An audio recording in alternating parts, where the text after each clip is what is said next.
guys, welcome to the Everett Silver Show. We have exciting guests as we do every week, and so I want to thank you so much for tuning in, and I'm always bringing it to you, so thanks so much for staying in tune with us. Stay connected. You're watching the Everett Silver Show.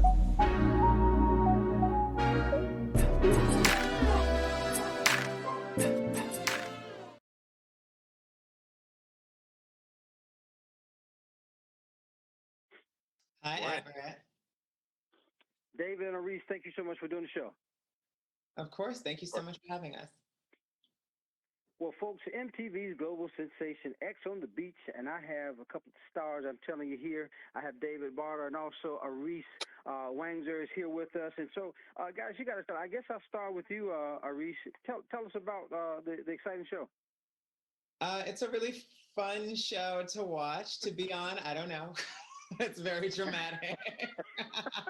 It came out.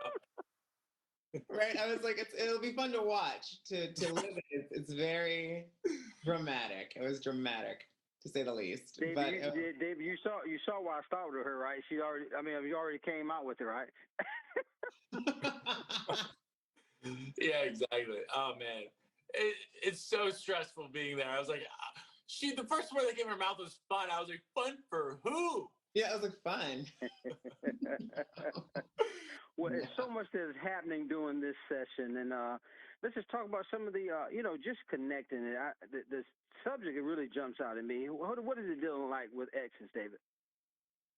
Oh man, it's like eating a sandwich full of like nails and screws.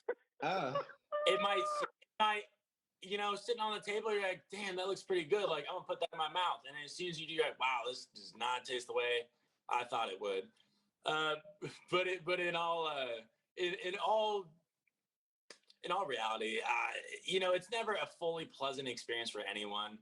It's always the worst dealing with an ex. If it seems nice at first because you're just waiting for that person to explode, and most likely when you're in a scenario where you're trying to date other people, other singles, an ex coming in knows all the good and all the bad about you. And if they're crazy enough to come on a TV show, then they're more than likely to kind of air you out a little bit at some point. mm-hmm. Yeah, there you go. Now, Reese, you've got so much things going on. Supermodel, television personality, actress, stand up. Tell us about how you bring some of that even on the set, just your background. I honestly, I got complaints about how I couldn't turn it off. I, it's just how I am. Like it's who I am. Like what I do is very much ingrained into how I present myself, how I carry myself. Um, I've been a model for a long, long time, longer than I want to admit, and yeah, I think that rubs some people the wrong way, and it's gonna rub some people the wrong way, and I hope I'm not too polarizing. No, David, you're coming from baseball star, TikTok influencer, man. You're on a different plateau with this show, man. I'm on a different what? I'm sorry, that one more time. I'm saying, you're getting more exposure now. This show is kind of vibing. Yeah, this project was definitely way different than anything I'd ever done before. Like Reese and I were talking about, what you put out on social media is very controlled. What you do on the sports field is very controlled. And this is the first time where I think I'd always like to think of myself as, kind of like the perfect sheep of the family or whatever it's called, like the little golden child is what I've been referred to. I feel like in a lot of ways I saw reasons why I'm very much so not that way. Like I'm always the person, even in a room full of people, they're like, you're wrong. Like I'm still going to believe myself. This is the first time where everyone else in the room was like, you messed up. You're wrong. And I was like, you know what? I actually think that you're right. So it was definitely new emotions, new experiences. I think I cried at one point, at least once. Well, I think David has summed it all up for us. I'm telling you, Dave, I know you have summed it all over with us. Well, guys, you got to make sure you catch X on the Beach. New season returns Thursday, March 31st, and I'm excited about it, 8 p.m. Eastern Standard Time on MTV. Guys, what a privilege to have you on the show again, folks. The wonderful and talented that we have, again, David Barta and also Arisce Wanzer. Thank you guys so much for doing the show. Thank you so much. Well, guys, thanks so much for tuning into the Everett Silver Show. Stay tuned. Don't turn that dial because we got more exciting guests right here on the Everett Silver Show. Be back in a moment.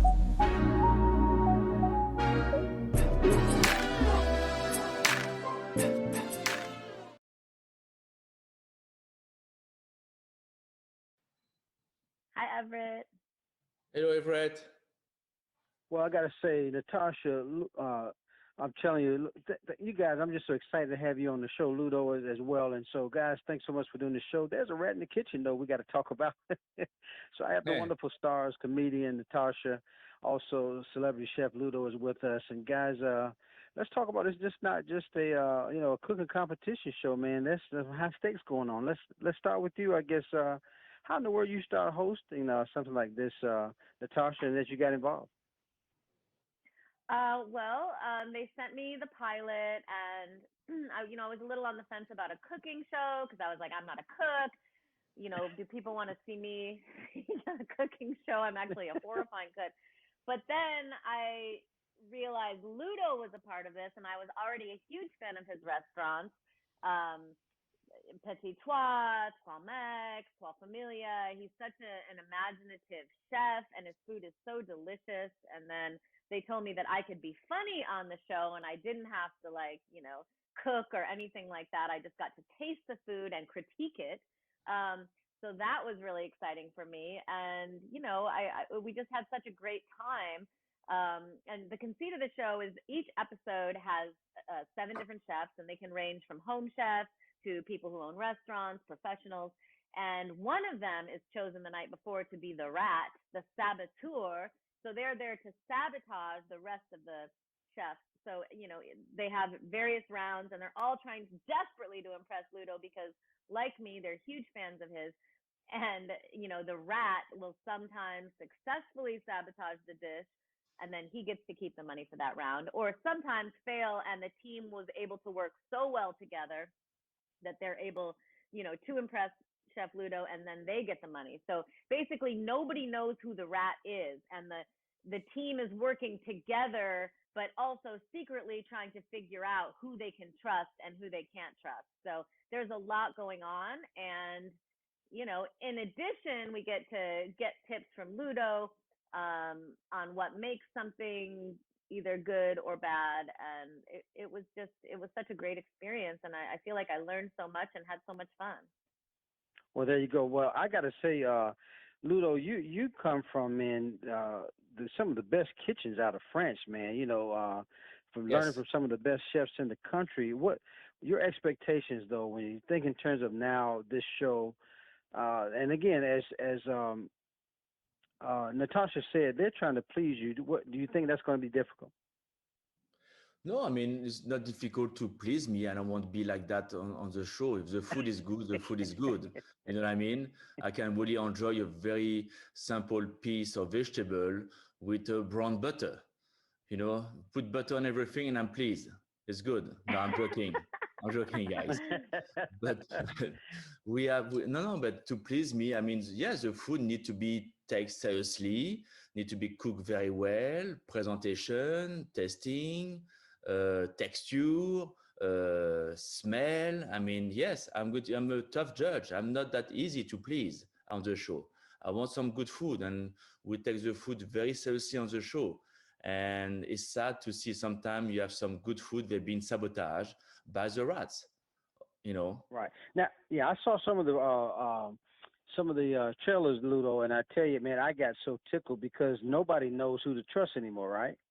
Yeah, exactly. That's what. But if we all the contestants look at each other. You did that? No, it's not me. Who did that? I mean, yeah, they are so confused also between each other. Where is the rats? They don't trust anybody. Now, Natasha, you're a accomplished actress as well as writer and stand-up comedy. That's why when I first initially asked, I mean, just to bring your wit though and that type of flavor to the show, it's got to be exciting though, right? Well, yeah, that's what I said. Like when they told me that I could be funny and make fun of the Hmm. people a little bit and make fun of the food and make fun of Ludo, I was in. Of course, And then she let loved to make. Ludo. But Ludo, I mean, with all your expertise, man, because I think you're owner of a couple of restaurants Yes. yourself. When you think in terms of just food, what are people being more creative now? Are they fixing more with different colors and flavor? What do you think?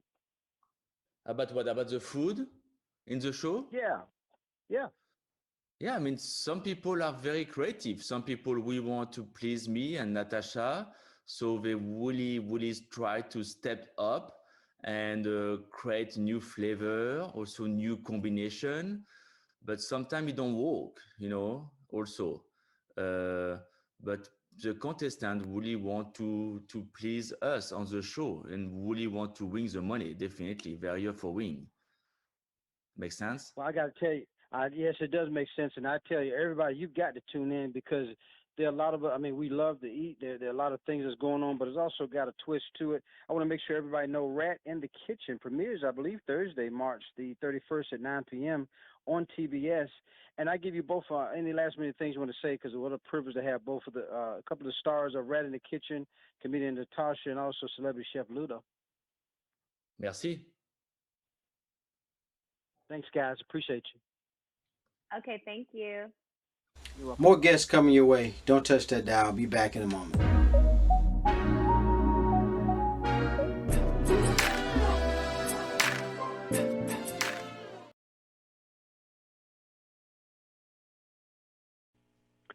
How are you doing? Thanks so much for doing the show today. Pleasure to have you. Thank you. I'm excited. Well, folks, from coast to coast, I guess two rustic mountain kind of destinations to your in the works must visit kind of list. And I have Lindsay Karofsky is here with us of Magnolia Networks in the works and also owner of Naughty Pine Print and also design. With that being said, Lindsay, what can you tell us about the Magnolia Network show in the works?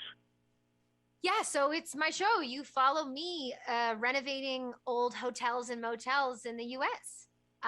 And it's, I think, a funny show because I'm brand new at it. So you'll watch a person trying at something that's probably a little bit out of their skill set, but definitely going to give it a running shot.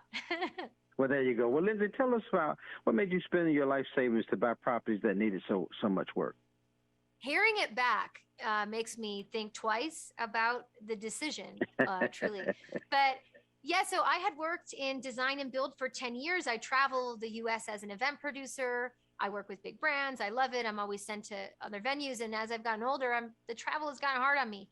So I've thought, well, it would be cool if I could do something that was design and build, but kept me in one place. And I had this idea like, oh, well, maybe I should buy and restore like an old hotel or motel and then make a venue so then I could still produce events or do weddings and just be in one place. I don't know if you can catch by my voice, but I'm a bit of a busybody. So I'm always moving around and doing something. So I had the idea, and then I drove by a place that had a for sale sign in Big Bear, and I just went for it. And well, there you it go. was a big risk. Yeah. Well, tell us how is it working with your siblings and other family members and friends, I guess, to renovate these properties? It is mostly fun. It is at times challenging. I'm on a tiny budget also, so I definitely had to phone in some favors. But it was overall pretty cool. And being able to look back, my mom is on a bunch of the episodes in season 1. My grandmother's in season 2. My dad's on season 2. What a cool, amazing opportunity to be able to have these episodes forever that kind of just show us all working at something. Now, you mentioned some things were challenging, but what's most rewarding, I guess, as part of renovating these properties that you enjoy? Well, it's definitely rewarding when people come to the spaces and enjoy them and see what I saw. I definitely find it very rewarding when I have people come here. I have groups that come here whose families have been coming to the Oakland Lodge for 20 and 30 years. It's a 100-year-old lodge. So the history and the families that have come time and time again and renovating in a way that still wasn't pricing out these people that have been coming for a long time as well, like trying to bring in modern touches but not do away with what this place was. I think definitely was a challenge that ended up being quite rewarding. And then you mentioned Lodge. I mean, it's beautiful out there. Any other projects that you're working on? Yeah, so my season 1 is Oakno Lodge, and I love that you said rustic mountain town. Beautiful verbiage. It is a rustic mountain town. And for my season 2, I actually bought another hotel. It's actually a motel in Western Massachusetts in a similar mountain town called the Springs Motel. And I just completed my first round of renovations, so the motel is open. And that is in New Ashford, Massachusetts, which is 2.5 hours from New York City and 2 hours from Boston. It's kind of in this beautiful, like Sonoma-esque East Coast area with lots of museums and farms, and it's just like in gorgeous. The Catskill Mountains are in range. It's just a really beautiful place to go spend some time. Absolutely. And then where and I guess when and where really can we just tune in to watch the show? Yeah, you can find me 9 p.m. Eastern Standard Time on Magnolia Network. And also, both of my seasons of In the Works are streaming on the Discovery Plus app under Magnolia Network. What a privilege to have Lindsay Karowski, Magnolia Networks, In the Works, and also owner of Naughty Pine Print and also Design. Thank you so much, Lindsay, for doing the show. Thank you. Appreciate it. You're welcome. Bye-bye. More guests coming your way. Don't touch that dial. I'll be back in a moment.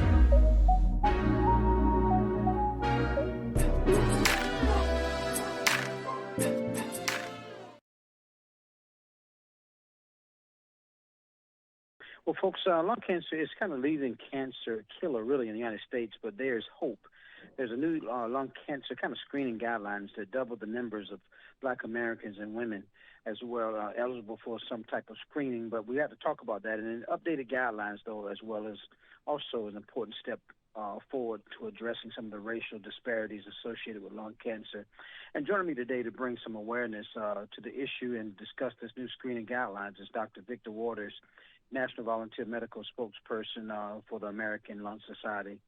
And with that being said, Doctor, what can you tell us about this new lung cancer screening guidelines? Well, I'm really proud that the United States Preventive Services Task Force has expanded eligibility for almost twice the number of Black Americans. Lung cancer, as you said, is a leading killer. And this is a big issue because there is significant health disparity when it comes to lung cancer. The need for lung cancer screening using the low-dose CAT scanning procedure is critical to bridge the gap and save lives, particularly in the community of color. Yeah. Now, Dr. Waters, what are some of the systemic, I should say, issues that are contributing to the health disparities for those facing lung cancer? Yeah, first, the community may not even know that there is a screening test like the low-dose CAT scan. Even though it's been around for many years, they may not even know. Second, affordability. The fact is, for many years, people had to pay out of pocket. But currently, we can say that health insurance companies and even Medicare is now going to cover. So it may be at no cost or minimal fee to actually get this procedure. And last is, with the community of color, there is distrust in these recommendations and even the safety of the CAT scan procedure. So these are the kind of things that have been a barrier, and I'm just here to really encourage the community to know about it, to get it, because it's safe and it can save a life. I know the American Lung Association has created a new Q&A document to answer questions about this new screening guidelines. Can you tell us more about that?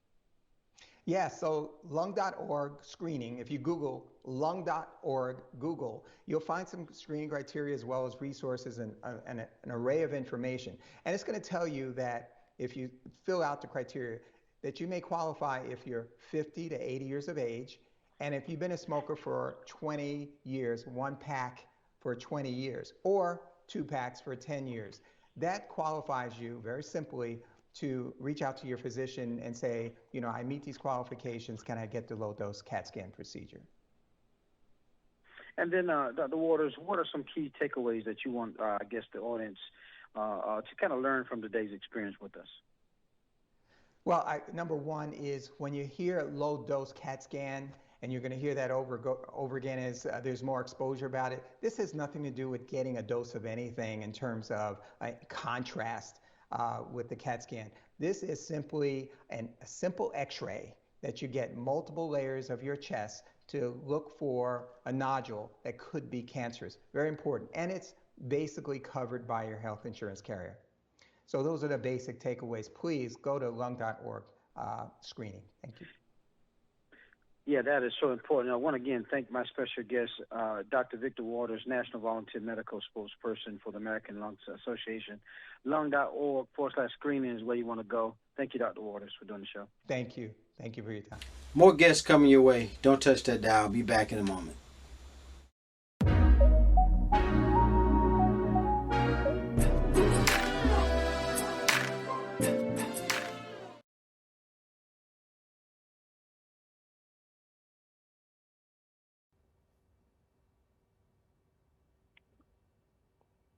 Dr. Scolavino, how you doing today? Hey there, I'm good. How are you? All right, thanks for doing the show. Folks, my guest is with us. How to support your pet's health and develop and learn how, the long-term changes and unique needs of your pets after, kind of being, sprayed or also neutered. And so why your pets' dietary needs are so important. So I have Dr. Staci Scolavino is here with us, Medical Communications Manager for Nutrition at VIRAC. And so thanks so much. Let's talk about... there has been, pet adoption booming during this pandemic. So what should, new pet owners know about how they best care for their pets? Yeah, and thank you so much for having me here today. I'm excited to be here. And it's very exciting for pet owners to take home new dogs and cats. And the first thing we really want to do when we take home a new pet is to build a relationship with a veterinarian that we know and trust. That veterinarian and the entire veterinary healthcare team will partner with you to make the best health and wellness decisions for the life of your pet. From any monthly preventatives they may recommend, to vaccinations they may recommend to help keep your new pet protected, to when to have your new dog or cat spayed or neutered. Now, Dr. Scolavino, talk about why is it recommended for pet owners to spray or neuter their pets? So there are numerous health benefits to having your dogs and cats spayed and or neutered, from preventing certain life-threatening infections to reducing and even eliminating the risks for certain types of cancers. So this is why many of us in the veterinary community really consider spaying and neutering an integral part to the long-term health for your dog or cat. It is important to understand, though, that when we spay and neuter our pets, we're not just changing their bodies anatomically. We actually also have significant nutritional changes that occur as well. Now, talk about, Doctor, why you mentioned about the dogs and cats impacted, but why should, why wouldn't we just feed them, less food so they're getting, a few calories? Yeah, so after we spay and neuter our pets, there are significant hormonal changes that happen, which impact both their metabolism as well as their appetite. So metabolism slows, meaning they require less calories each and every day, and that's a lifelong change, but their appetite actually increases. So you end up with a pet that feels like they want to eat more than their new slower metabolism really can handle. So you can imagine if we just cut back the amount of food we're putting in that food bowl, we may be giving them the appropriate amount of calories to match their slower metabolism, but we're not doing anything to address that increase in appetite. So you're going to end up with a very hungry pet. And studies tell us if we reduce the amount of food we're feeding below recommended feeding guidelines, we actually also can have nutrient deficiencies. So you can be setting up your pet for malnutrition. And if they're still growing, you could be setting them up for malnutrition at a very young age. So we don't want to just feed them less. We really need to think about how can we feed them differently. And that's why VIRAC created Veterinary HPM Spay and Neuter Diet, specifically to address the unique needs of our pets after they've been spayed and or neutered. And then, the last question, is there a certain particular type diet, right? Spray or neuter pets? Yeah, for your spayed and neutered pets, you really want to be selecting a diet that has the appropriate amount of calories to match their lower calorie needs. But that will help them feel full after a meal, and that will also help to support their metabolism. So VIRAC, which is a French animal health company, recently just brought veterinary HPM spay and neuter diets from Europe over to the States. And veterinary HPM is going to prioritize calories from protein, which will help to support metabolism. And it's not only enriched in protein, but also fiber. And that combination of protein and fiber will help with appetite control. And of course, veterinary HPM will have the appropriate caloric balance to match those lower calorie needs for our dogs and cats after they've been spayed or neutered. But given each one of our pets is unique and therefore has unique nutritional needs, you really want to find the specific formula tailored to their definitive needs. And that's why Verbac's veterinary HPM spay and neuter diets come in 6 different formulas, 2 for cats and 4 for dogs, based on age and size. So you can find the perfect diet for your new beloved pet. And where do we go for information, Doctor? Definitely speak to your veterinarian about what may be right for your pet. And to learn more about Verbac's veterinary HPM spay and neuter diets, visit us.verbac.com. Dr. Staci Scolavino, thank you so much for being here, Medical Communications Manager and Nutrition at Verbac, and thank you so much. Great information. Thank you so much for having me.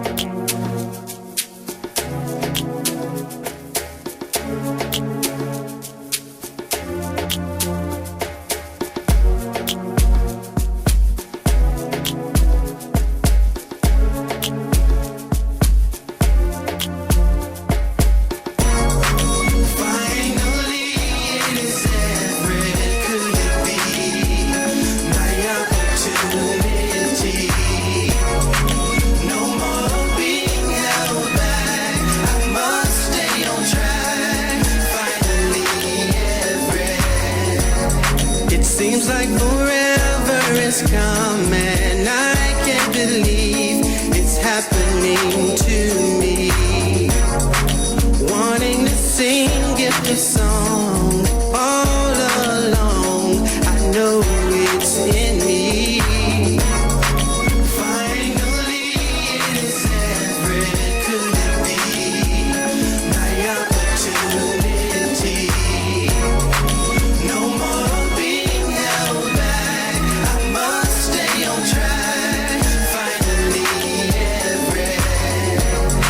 Sat back and watched everyone